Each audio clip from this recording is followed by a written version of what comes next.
నమస్కారం, నేను మీ జాహ్నవి. మన సనాతన ధర్మం ప్రకారం మనకి ప్రతినిత్యం కూడా అనేక రకాల సందేహాలు వస్తూ ఉంటాయి కదా. మరి వాటన్నిటినీ సరైన విషయ పరిజ్ఞానం ఉన్న వ్యక్తులు మనకి నివృత్తి చేస్తూ ఉంటే అందులో ఉండే ఆనందము, అది తెలుసుకుంటూ దాన్ని ఆచరిస్తూ ఉంటే అది అనుభవించే ఆ ఆనందం వేరే కదా. మరి దీనికి సంబంధించి పూర్తిగా సైంటిఫిక్గా అటు శాస్త్రోక్తంగా ఏ విధంగా అయినా సరే మనకి డీటెయిల్గా ఎక్స్ప్లెయిన్ చేయడం కోసం మనతో ఉన్నారు ప్రముఖ ఆధ్యాత్మికవేత్త, జ్యోతిష్య వాస్తు పండితులు మన ప్రదీప్ జోషి గురువు గారు. నమస్కారం గురువుగారు. శ్రీమాత్రే. గురువుగారు, మహాశివరాత్రి ఇది మహాపర్వదినం. శివుడు బోలా శంకరుడు అని అంటూ ఉంటాం. సో అంటే మనకున్నటువంటి సకల దరిద్రాలు తొలగాలంటే అసలు ఆ శివుణ్ణి ఏ విధంగా కొలవాలంటారు? శ్రీ గురుభ్యో నమః. శ్రీమాత్రే.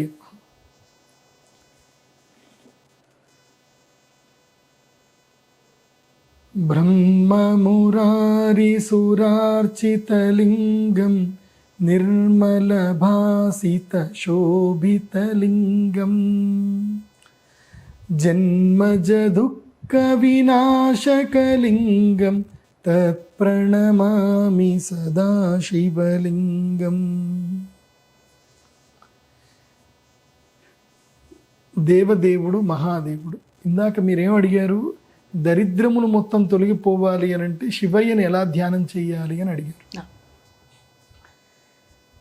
అసలు జీవితంలో దరిద్రం అనేది ఆలోచనకు ఉంటుంది తప్ప జీవితానికి ఎప్పుడు కూడా దరిద్రం ఉండదు. ఒకటి గుర్తుపెట్టుకోండి. భగవంతుడు ప్రపంచంలో మనకి 3 దుఃఖాలు మాత్రమే ఇస్తాడు: ఆది దైవికం, ఆది భౌతికం, ఆధ్యాత్మికం. ఆది దైవిక దుఃఖం ఏంటంటే మనకి కుటుంబ సభ్యులు బాగా లేకపోవడము, మన యొక్క చుట్టుపక్కల ఎన్విరాన్మెంట్ సరిగ్గా లేకపోవడము, మన యొక్క జీవితంలో మనకి ఆటుపోట్లు ఎక్కువగా ఎదురవ్వడము, మనకి పనులు జరగకపోవడము, ఇవన్నీ కూడా ఆది దైవిక దుఃఖం వల్ల జరుగుతాయి. ఇంకా ఆధ్యాత్మిక దుఃఖం ఏంటంటే మానసిక చింతన వల్ల. ఇప్పుడు చాలామంది ఏమో అనుకుంటారు ఏంటంటే డబ్బులు ఉంటే వాళ్ళు సుఖంగా ఉంటారు, సంతోషంగా ఉంటారు అనుకుంటారు. డబ్బులు ఉన్న వాళ్ళే ఎక్కువగా బాధపడతారు.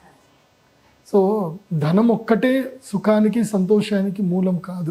మరి ధనం మూలం ఇదం జగత్ అన్నారు కదా గురువుగారు. అంటారు. దానికి కూడా నేను చెప్తాను.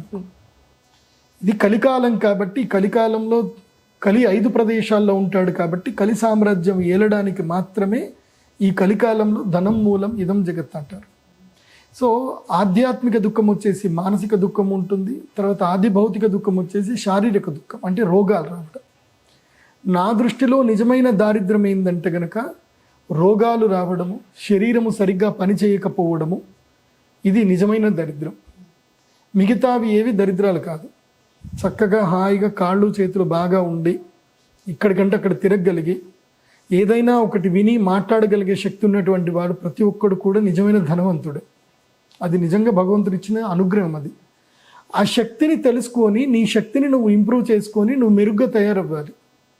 నేను చెప్పిన బేసిక్ క్వాలిటీస్ ఉండే ప్రతి ఒక్క వ్యక్తి కూడా ఏంటంటే ఒక వజ్రం లాంటివాడు. వజ్రాలు ఎప్పుడైనా మనకి గనులో దొరుకుతాయి, కానీ అక్కడ మెరుగు. వాటిని బాగా సానబడితేనే మెరుస్తాయి. అందుకే మనకి దారిద్ర్య దహన స్తోత్రం అని ఒకటి శివయ్య స్తోత్రం ఉంటుంది. అది మీరు చదివితే మీకు పూర్తిగా అర్థమవుతుంది. నిజమైన దారిద్ర్యం ఏంది అంటే భావదారిద్ర్యం. అంటే మనము మన యొక్క ఆలోచన, మన భావన, మన వ్యక్తిత్వము గొప్పగా మనకి లేకపోవడం వల్ల, మన ఆలోచన గొప్ప స్థాయిలో లేకపోవడం వల్ల మనము దరిద్రులమని భావిస్తున్నాం. మనం ఎవ్వరము దరిద్రులం కాదు. ఎవరైతే గనక ఓం నమ శివాయ అనేటువంటి మంత్రాన్ని చక్కగా మనస్ఫూర్తిగా చదవగలుగుతారో వాళ్ళు దరిద్రులు కానే కారు అనేది శాస్త్రమే చెప్తుంది. అంటే డబ్బులు లేకపోతే దరిద్రం అని అంటే ఇంకా ఎన్నో దరిద్రాలు ఉన్నాయి అట్లయితే. సో దారిద్ర్యం అనే వర్డ్ అసలు వాడకూడదు అనేది నేను చెప్తాను. అందుకే శివయ్యకి సంబంధించిన తత్వాన్ని పూర్తిగా అర్థం ఎవరైతే చేసుకుంటారో వాళ్ళు నిజమైన ధనవంతులు, శ్రీమంతులు. మరి ఆ శివతత్వం ఎలా అర్థం చేసుకోవాలంటారు? ఏమండి, శివతత్వాన్ని ఎలా అర్థం చేసుకోవాలంటారు?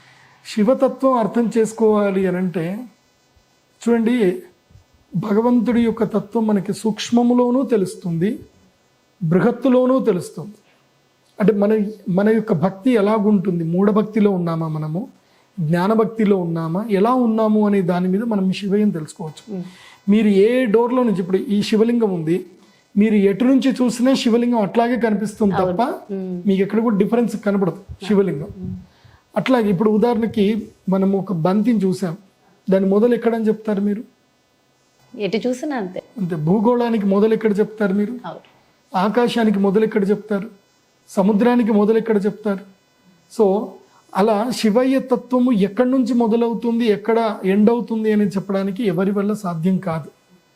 శివతత్వం తెలుసుకోవాలి అని అంటే శివుణ్ణి ఒక మిత్రుడిలాగా భావించాలి.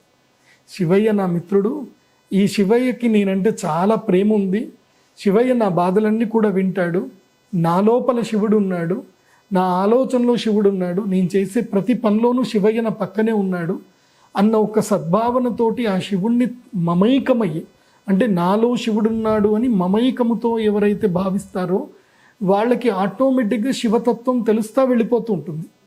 శివతత్వం తెలుసుకోవడము, సముద్రం యొక్క అంత్యం చూడడము మూర్ఖత్వం. సముద్రానికి మొదలు తెలియదు, అంత్యం తెలియదు. అందుకే మనకి శివరాత్రికి సంబంధించి ఒక వృత్తాంతం ఉంటుంది, కథ. అసలు శివరాత్రి ఎందుకు స్టార్ట్ అయింది అనేది. ఆపాతాళ నభస్థలాంత భువన బ్రహ్మాండమా విస్ఫుర జ్యోతిస్ఫాటిక లింగముక్తి విలసత్ పూర్ణేందు వాంతాముఖై అని మనకి ఆ శ్లోకంలో చెప్తారు. అంటే ఏం జరిగిందట, విష్ణువుకి బ్రహ్మదేవుల వారికి ఇద్దరికి గొడవ జరుగుతుందట. వాస్తవంగా వాళ్ళిద్దరికి గొడవలు జరగవు.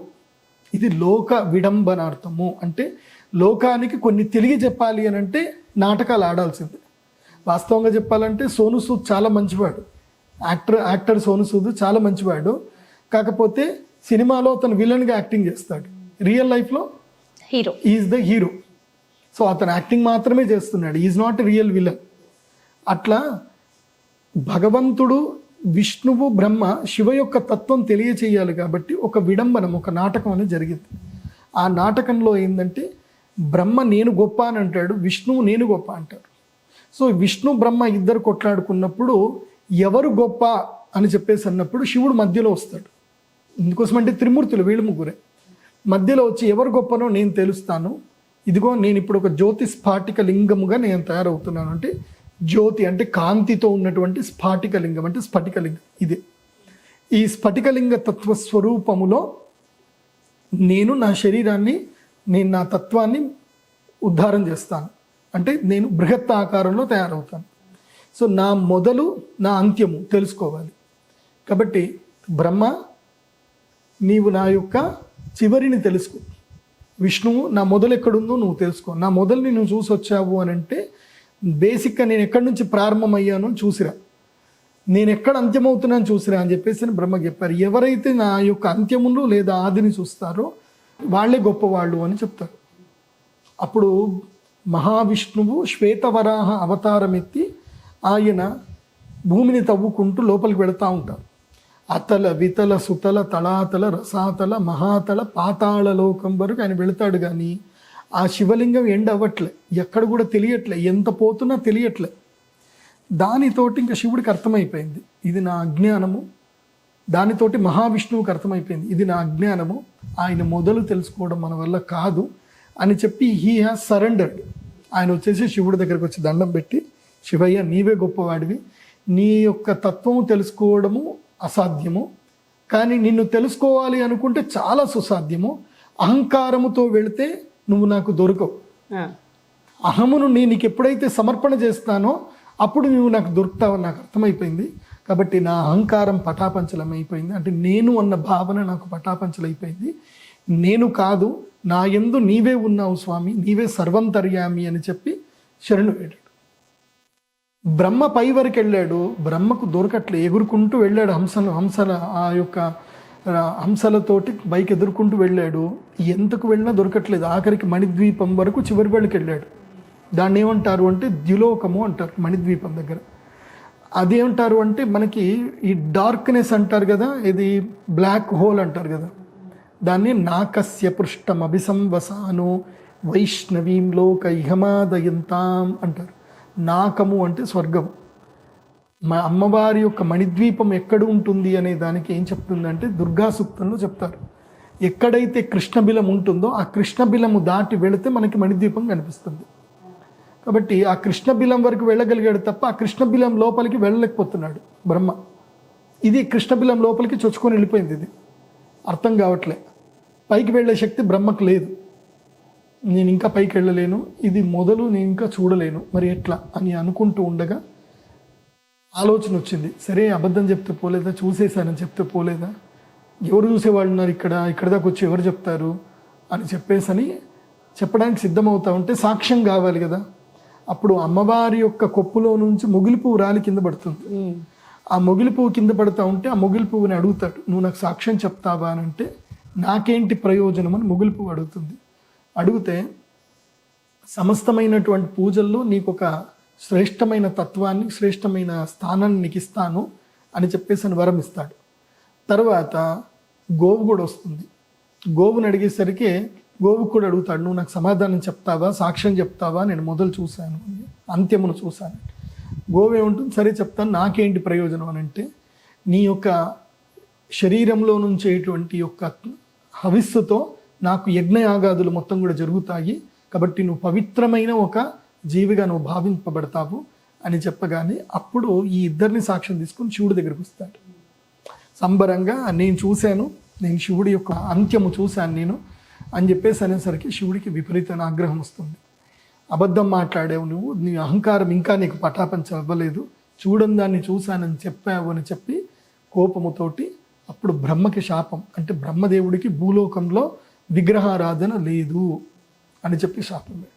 ఆ తర్వాత మొగిలి పువ్వుకి ఏం శాపం అంటే, మొగిలి పువ్వు ఎట్టి పరిస్థితుల్లో శివ పూజకి వాడకూడదు అని చెప్పి శాపం మొగిలి పువ్వుకి. గోవుకి ఒక శాపం ఏంటంటే, ఏ తల ఊపిందో ఆ తలతోటి పూజ చేయకూడదు, గోవుకి పృష్ఠభాగంలో పూజ చేయాలి తప్ప తల భాగంలో పూజ చేయకూడదు. సో ఇక్కడ మనకు అర్థమయ్యేది ఏంటి అంటే, శివతత్వం మనం తెలుసుకోవడానికి బ్రహ్మాది దేవతలకే సరిపోదు. ఇప్పుడు ఇందాక నేనేమన్నాను, బ్రహ్మ మురారి సురార్చితలింగం నిర్మల భాసిత శోభితలింగం జన్మజ దుఃఖ వినాశకలింగం తత్ప్రణమామి సదాశివలింగం. అంటే బ్రహ్మ మురారి అంటే ఆ యొక్క మహావిష్ణువుని మొదలే ఆ శివయ్యం తలుచుకుంటూ ఉన్నప్పుడు మనమెంత మానవ మాత్రులం, సూక్ష్మజీవులం, మనమంతా చిన్న చిన్న జీవులం. కాబట్టి శివయ్య తత్వాన్ని మనం ప్రేమతో తెలుసుకోవడానికి ప్రయత్నం చేయాలి. ఓ మహాజ్ఞానిగా తెలుసుకున్నా అంతే ఫలితము, నువ్వు ప్రేమగా భక్తితో ఒక చెంబెడు నీళ్లు పోసినా అంతే పుణ్యం. పుణ్యానికి మాత్రం పెద్ద చిన్న తేడా ఏం ఉండదు, జ్ఞానము లోపల ఉంటుంది. ఇప్పుడు ఒక మహాపండితుడు శ్రద్ధతోటి కూర్చొని ఆయన తపస్సు చేస్తూ ఉంటాడు. ఆ శివ యొక్క తత్వము పూర్తిగా పురాణాల్లో, శాస్త్రాల్లో, పతంజలి యోగ సూత్రంలో, శివసూత్రాల్లో ఏం చెప్పారో అవన్నీ తెలుసుకున్న వాడికి శివుడి యొక్క తత్వం బృహదాకారంలో కనిపిస్తుంది. అదే చిన్న పిల్లవాళ్ళు ఇప్పుడు వీడియో చూస్తున్న చాలామందికి ఏం తెలీదు. శివుడు మహానుభావుడు, శివుడే గొప్ప, శివుణ్ణి మించినది ప్రపంచంలో ఏమీ లేదు అన్న ఒక భావనతో పూజ చేశాడు అనుకోండి, అది ఎలా ఉంటుందంటే, ఒక గింజలో వృక్షంని చూడడము ఎంత గొప్పమో మూఢభక్తి కూడా అంతే గొప్ప. ఒక చిన్న రావి గింజ ఉంటుంది, ఆ రావి గింజలో పెద్ద రావి చెట్టు ఉందా లేదా అంటే ఉంది. చిన్న రావి గింజలో రావి చెట్టు ఉందా లేదా? ఉంటుంది. ఎందుకోసం అంటే భూమిలో నాటితే అది పెరుగుతా ఒక మహావృక్షం అవుతుంది. సో జ్ఞాని మహావృక్షం లాంటి వాడు, మూఢభక్తి ఉన్నటువంటి వాడు చిన్న బీజం లాంటి వాడు. సో బీజం అయినా ఒక్కసారి పడింది అని అంటే ఆ జ్ఞానం వస్తూ ఉంది. అందుకోసం జ్ఞానం మాహేశ్వరాది చేత్, అంటే జ్ఞానం ఎవరి దగ్గర నుంచి రావాలంటే ఆ శివుడి దగ్గర నుంచే రావాలి. ఈ ప్రపంచములో నిత్యము సత్యమైనది, నిత్యము శాశ్వతమైంది ఏమిటి అని అంటే జ్ఞానము మాత్రమే. ఈ ప్రపంచంలో మనము ఎవరికైనా సరే ఏదైనా ఇచ్చాము, మహోత్కృష్టమైన ఆస్తి ఏమైనా ఇచ్చాము, ఏంటిది? అది జ్ఞానము. ఎందుకోసమంటే నువ్వు ఏది ఇచ్చినా అది తరిగిపోతుంది, ఎంత పంచినా పెరిగేది ఏమిటి అంటే జ్ఞానం మాత్రమే. అందుకోసమే శివుడి దగ్గరికి వచ్చినప్పుడు మనం ఏం అడగాలంటే జ్ఞానం అడగాలి, జ్ఞానాన్ని ప్రసాదించు, అంతే. శివయ్య నాకు మంచి జ్ఞానాన్ని ప్రసాదించు స్వామి అని అడగాలి. ఆ జ్ఞానం వచ్చింది అనుకోండి, చక్కగా నీకు మంచి జ్ఞానం వచ్చింది, మంచి వాక్ ఉంది, నీకు ధనం ఆటోమేటిక్గా వస్తుంది, కీర్తి ప్రతిష్టలు ఆటోమేటిక్గా వస్తాయి, అన్నీ ఆటోమేటిక్ వచ్చేస్తాయి. జ్ఞానముతో పాటు అన్నీ వచ్చేస్తాయి. జ్ఞానం లేదంటే ఏది వచ్చినా నిలకడగా ఉండదు. కాబట్టి జ్ఞానం చాలా అవసరం. జ్ఞానం ఉన్న చోట ధైర్యం ఉంటుంది, జ్ఞానం ఉన్న చోట భయం పోతుంది. కాబట్టి ఇంకెలాంటి, మీరు అనొద్దన్నారు కానీ ఎలాంటి దరిద్రాలు దరి కూడా చేరవు, రావు ఇంకా. అందుకే శివయ్యని ప్రతిరోజు నిత్యము తలుచుకోవడము, ఏది జరిగినా అంత శివయ్య దయ.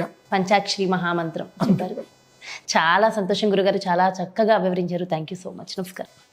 సో చూసారు కదండి, సో గురువు గారు చెప్పారు, సో దరిద్రము అన్న మాట ఎట్టి పరిస్థితులు అనొద్దు. ఫస్ట్ నాకు దరిద్రం ఉంది అన్నది మర్చిపోండి. సో జీవితాలు చాలా బాగుంటాయి. అండ్ అసలు శివుడిని ఏ విధంగా కొలవడం వల్ల మనకున్నటువంటి సకల కష్టాలు తొలగిపోతాయి, ఎప్పుడు కూడా మనం ఆనందంగా సుఖ సంతోషాలతో ఉంటాము అనే దానికి చక్కటి మంత్రాన్ని కూడా గురువు గారు చెప్పారు కదా. మరి అవన్నీ కూడా ఫాలో అవుతూ అందరూ ఆనందంగా ఉండండి. మరో చక్కటి కార్యక్రమంతో మళ్ళీ మీ ముందుకు వచ్చేస్తాను.